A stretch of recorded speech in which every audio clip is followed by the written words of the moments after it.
자, 이번 시간에 우리는 동학농민운동에 대해서 알아보도록 하겠는데요. 자, 우리가 배울 두 번째 근대 개혁 운동이 되죠. 동학농민운동인데, 자, 이름 보시면 알겠지만, 농민이라고 하는 굉장히 평범한 계층들을 중심으로 해서 일어났던 사건이 되겠습니다. 사실 우리 역사 공부하는 역사 관련 학자들이 굉장히 좋아하는 사건으로서 손가락 안에 드는 그런 사건이 되겠는데요. 왜냐하면 우리 세계사 할 때도 배웠지만 보통 이런 근대개혁이라는 것들을 뭐 어느 정도 좀 공부를 한 지식인이라든가 아니면 좀 어느 정도의 돈을 가지고 있는 우리가 흔히 부르주아라고 불렀던 요런 좀 계층들이 주로 중심이 돼서 진행을 하는 모습을 보이는데, 근데 이 동학농민운동이라는 사건은 농민이라는 쥐뿔 하나도 가진 게 없는 흙수저 중에 흙수저들이 일으킨 사건이잖아요. 그러니까 배운 것도 없고 가진 것도 없는데 그럼에도 불구하고 이러한 사회 개혁에 뛰어들 수 있는 역량을 당시 우리 민중들이 가지고 있다라는 얘기고요. 이러한 뭔가 민주적인 모습이 어떻게 보면은 오늘날 뭔가 촛불 시위 같은 그러한 부분에 약간 시작점 근원이라고 볼 수 있지 않을까? 그런 식으로 이제 해석을 하게 되면서 굉장히 사랑하는 사건이라서 여러분이 앞으로 이번 중간고사가 아니어도 뭐 흔히 알고 있는 한국사 검정능력 시험이라든가 수능이라든가 그 외 기타 등등에서 굉장히 자주 출연하는 사건이 되겠습니다. 자, 근데 상황을 보니까 이 시기에 농민들이 괜히 이런 근대 개혁이라는 사건에 뛰어든 게 아니라는 거야. 농민들도 그럴 만한 상황과 이렇게 이제 민주적인 개혁을 하기까지 성장할 수 있었던 배경이 있었다라는 건데요. 자, 너무너무 당연해서 우리 교과서에는 생략이 돼 있는 내용. 일단 기본적으로 우리 백성들이 아주 오랜 기간 지배층으로부터 수탈을 당했다라는 거지. 이미 이 지배층의 수탈은 일찌감치 뭐 세도정치 그 이전부터도 존재를 하고 있었다라는 건데요. 특히 이 세도정치 시기에 심해진 게 백성들의 고열을 쥐어짜는 아주 나쁜 관리들의 수가 늘어났잖아요. 자, 우리는 그런 관리들 흔히 탐관오리라고 부르는 거고요. 이 탐관오리의 수탈이 기본적으로 굉장히 심각했고, 물론 대원군 시기에 약간 주춤하는 듯 했지만 우리 지난 시간에 봤듯이 이 80년대 전후 정세가 너무 혼란했기 때문에 이 혼란을 틈타 탐관오리가 다시 기승을 부리기 시작합니다. 그 타이밍에 백성들 입장에서 굉장히 고달픈 게 우리 임금님께서 얘기하시기를 내가 이 나라를 강하게 만들기 위해 나름의 개화정책이라고 하는 이걸 바탕으로 개혁이라는 걸 하게 되는데, 역시 이런 걸 하려면 뭐니 해도 돈이 필요하단 말이야 하면서 백성들의 주머니에서 이 돈을 꺼내가게 되는 거죠. 근데 이런 거 하려면 좀 제대로 하든가, 이 개화가 백성들의 뜻과 좀 부딪히게 되면서 뭐 이모군란 같은 사건이 일어나고, 또 개혁이 지식인들과 뜻이 안 맞으면서 지식인들이 지들이 알아서 해보겠다고 갑신정변을 일으키다가 다 실패하면서 여기에 대해서 항상 다른 나라들이 피해를 입었다고 배상금 지불을 요구했죠. 근데 이 배상금도 결국 백성들 주머니에서 나온다라는 거야. 결국 이 탐관오리의 수탈, 개혁 비용 마련, 배상금 지불 이런 것들이 결합을 해서 당시 우리나라의 다양한 종류의 세금이 굉장히 증가하는 증세를 하는 모습을 보이게 되고요. 그래서 법적으로 심지어 원래는 규정되지 않은 이상한 듣보잡 세금들도 마구잡이로 늘어나기 시작해요. 이 종류가 너무 다양하다 보니까 보통은 이거를 이제 일일이 세금 이름을 붙이지 않고 이걸 다 합쳐가지고 학습지에 적혀있는 무명 잡세라는 이름으로 표현을 많이 하는데요. 자, 무명 잡세. 무명이 이름이 없다라는 거죠. 즉, 이 세금을 매길 만한 기준이 될 만한 법령, 뭔가 이름이 없는 거야. 그럼에도 불구하고 잡다하게 세금이 있다라고 해서 무명잡세라고 불리게 되는데요. 그러니까 이미 내부적으로 지배층에 의해서 수탈 내지 수탈 아닌 수탈 뭔가 이런 것들이 굉장히 많이 발생을 했는데, 어쨌든 근데 이렇게 세금이 오른다 뭐 이런 거는 우리 내부의 문제고요. 그래서 우리 정부가 잘 협의를 해서 제도만 바꾸면 언제든지 다시 바뀔 수 있는 그러한 이제 상황이에요. 그래서 요까지만 일어났으면 그래도 민중들이 참을 수 있었을지 모르겠는데, 여기에 더해서 이제 개화 이후에 등장하게 된 게 외세의 수탈이죠. 특히 이 외세가 민중들을 경제적으로 수탈하는 일이 굉장히 많다라는 거야. 왜냐? 우리가 항상 외세랑 조약을 맺을 때마다 우리에게 압도적으로 불리한 불평등 조약을 체결했기 때문에 이런 점에서 우리는 외세로부터 여러 가지 침략을 당할 수밖에 없는 상황이었고요. 그 중에서도 경제적 수탈 넘버원을 꼽으라 하면 우리 지난 시간에 봤듯이 일본의 수탈이 가장 심각했는데요. 이 일본의 여러 가지 경제적 수탈 중에서도 가장 백성들 입장에서는 체감하기 좋은, 이건 진짜 내가 너무 힘든데 라고 느낄 수 있는 제일 심각했던 문제는 우리 교과서에도 존재하는 바로 이 곡물의 대량 수입, 곡물의 무제한 수출입니다. 요것 때문에 우리의 식량 사정이 너무너무 어려워지는 거죠. 당장 먹을 쌀의 양이 부족해지게 되면서 그나마 남아있는 것도 가격이 너무너무 비싸단 말이야. 하필 이 타이밍에 흉년까지 터진대요. 그렇기 때문에 여기에 대해서 백성들이 굉장히 힘들어하는 그런 상황이었고요. 이 부분을 정부도 어느 정도 인식하고 있었기 때문에 1883년 일본과의 대대적인 협상을 통해서 새로 조약을 맺었죠. 그러면서 이러한 곡물 수출에 나름의 저지선, 방어선을 만들었어요. 기억납니까? 바로 여기 적혀있는 조일통상장정, 내가 이름까진 몰라도 된다고 했는데 여기에 규정된 방공령입니다. 그래서 이 방공령이란 조치가 있었기 때문에 백성들이 너무 힘들어하니까 각지에서 이 방공령을 실시를 하게 되는 거고요. 그 대표적인 지역이 우리 교과서 지도에 있는데, 봐요, 여러분. 우리 전국에 얼마나 많은 지역들이 있어요. 그쵸? 이 많은 지역들 중에 하필 여기 심지어 이 동네는 남쪽이라 쌀도 많을 텐데 따뜻할 텐데 우리 경상도 대표적으로 쌀 많은 동네 중에 하나 아니에요. 그쵸? 그런데 여기서 방공령을 한단 말이야. 왜? 부산이 있잖아. 부산 누구랑 개항한 곳? 일본하고 개항한 곳이죠. 같은 이유로 여기 황해도 경기도 이쪽 일대에 방공령을 실시해요. 여긴 뭐가 있으니까? 인천, 그치? 추운 곳 많은데 오히려 평안도가 춥기는 더 추워요. 하필 함경도가 방공령을 실시했단 말이야. 왜? 원산이 있잖아, 여기 요즘에. 그렇기 때문에 이 많고 많은 지역 중에서도 특히 확실히 일본의 개항장이 위치한 곳 주위에 방공령이 주로 많이 실시가 되는 거고요. 그러면서 이 동네 주민들은 이제 기대를 하겠죠. 곡물 가격이 떨어지겠구나. 이제는 내가 어느 정도 먹고 살 수 있겠구나. 그런데 허무하게도 이 방공령이 얼마 안 가 철회, 취소가 됩니다. 왜냐하면 일본 측에서 뭔가 항의서를 보냈거든요.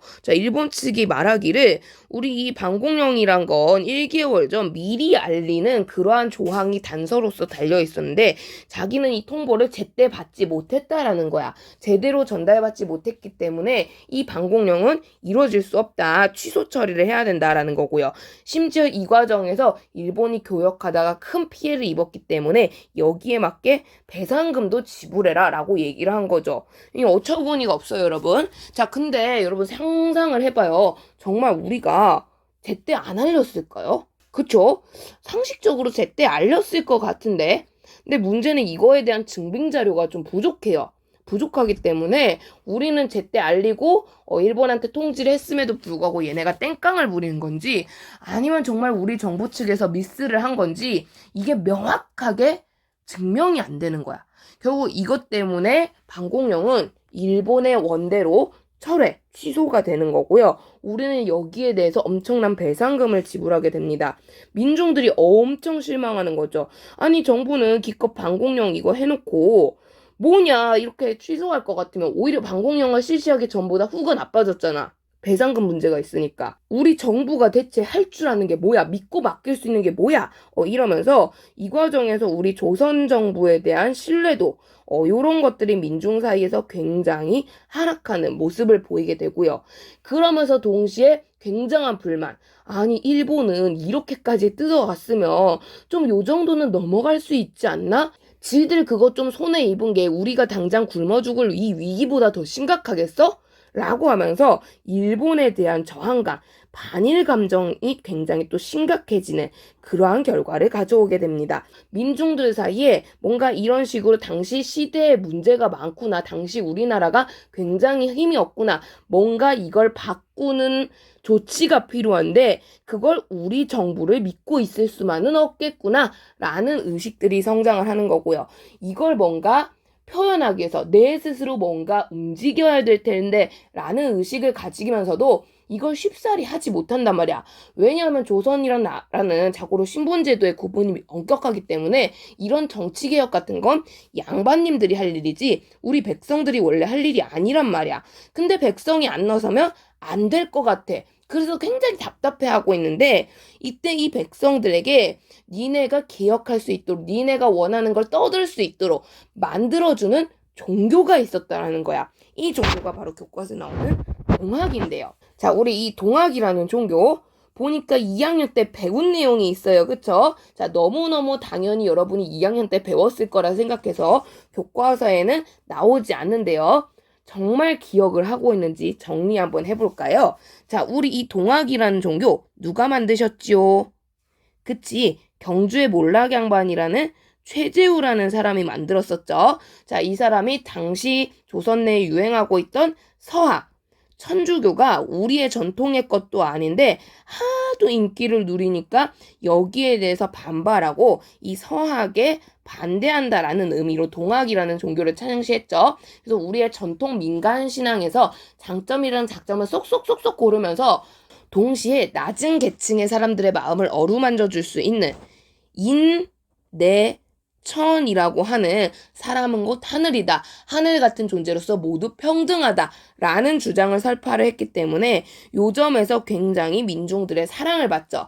특히 당시 조선 백성들 중에 가장 다수의 직업인 365일 일하기 바쁜 농민들 사이에서 대유행을 하게 되면서 농민들이 많이 살고 있는 경상도, 충청도, 전라도 지방이라는 요 삼남 지방을 중심으로 대유행을 하게 됩니다.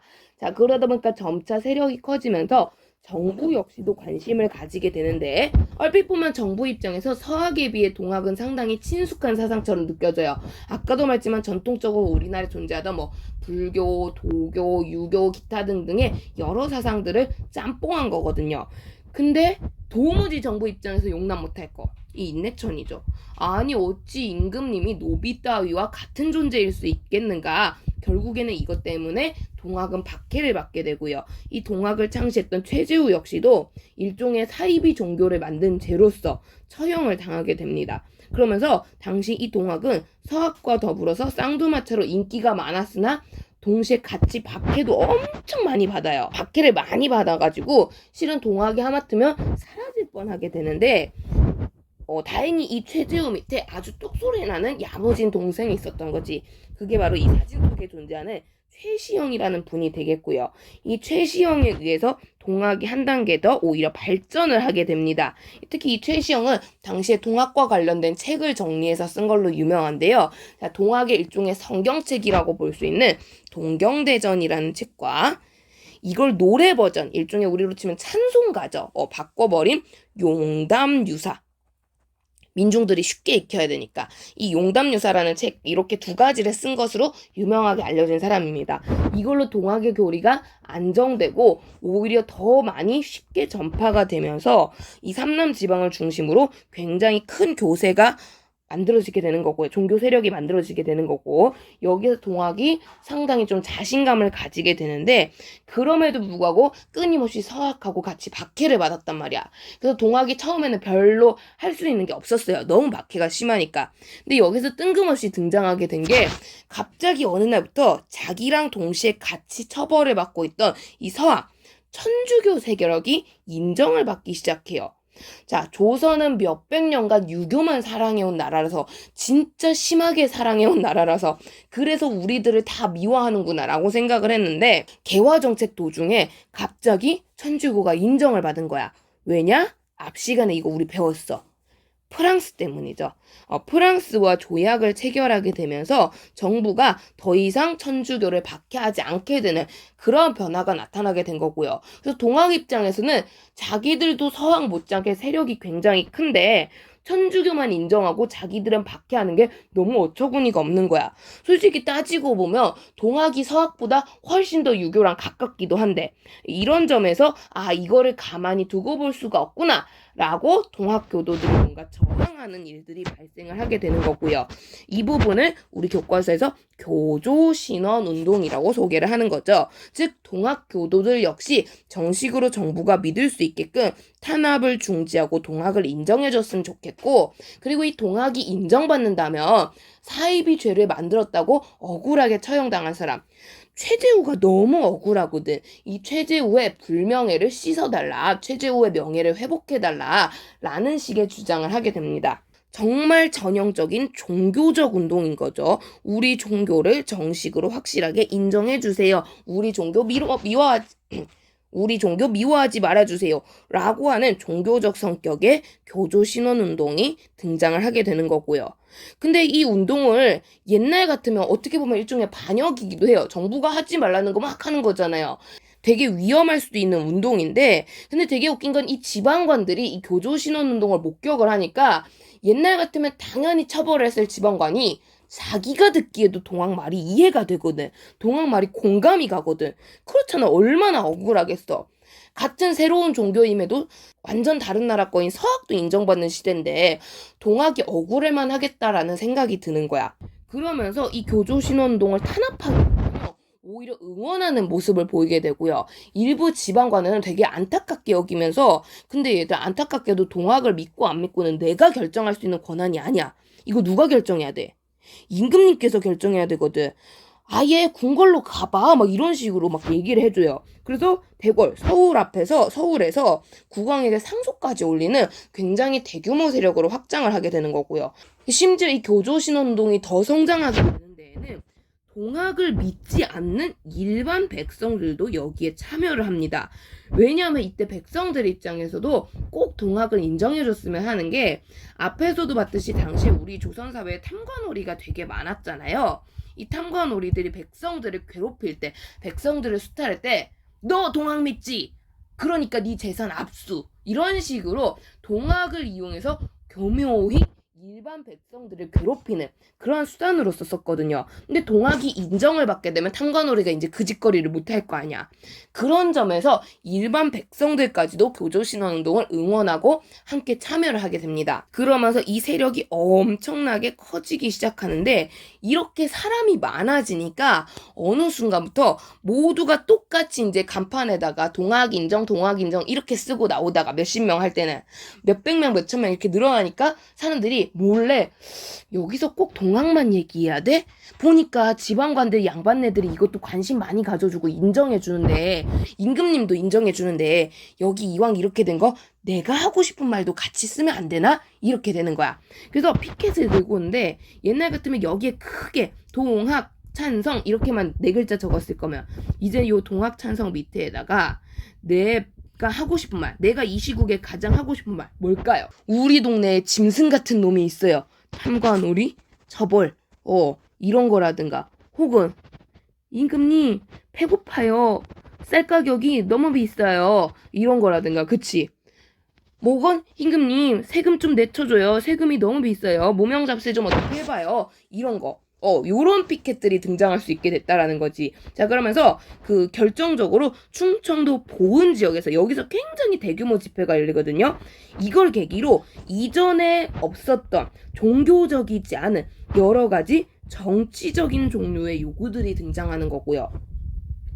그래서 이 보은 집회를 계기로 어느 순간 동학은 종교 차원을 건너 정치적 성격을 띠기 시작합니다. 그러면서 사회개혁 운동으로 발전을 하게 되는 거고요. 민중들이 동학에 대해 굉장히 자기가 할 말을 하게 해줬으니까 감사함을 느끼는 것은 물론이거니와, 우리가 이렇게 함께 모여서 연대를 하니까 임금님도 우리 주장을 귀 기울여 주는구나, 우리도 이 사회의 구성원으로서 뭔가 목소리를 낼 수 있구나, 우리 같은 존재들도 정치에 참여할 수 있구나, 우리 같은 존재들도 정치적으로 뭔가 나설 수 있구나, 참여할 수 있구나, 이러한 다양한 종류의 의식들이 성장을 하기 시작합니다. 그러면서 이 나라가 뭔가 바뀌어야만 되는 시국이고, 이 바뀌는 것을 하는 일에 나 같은 존재들도 동학과 함께라면 할 수 있는 거구나. 이런 식의 의식이 생기면서 동학 농민운동이 나타날 수밖에 없는 그러한 분위기를 만들어주게 됩니다. 근데 뭔가 사건이 터지려면 역시 특별한 계기점이 필요하다라는 거지. 원래 같으면 이 교조신원운동 정도로 평화롭게 마무리가 됐을 이 사건이 뭔가 동학농민운동이라는 거대한 운동으로 나아가게 되는데 아주 특별한 계기가 나타나게 됩니다.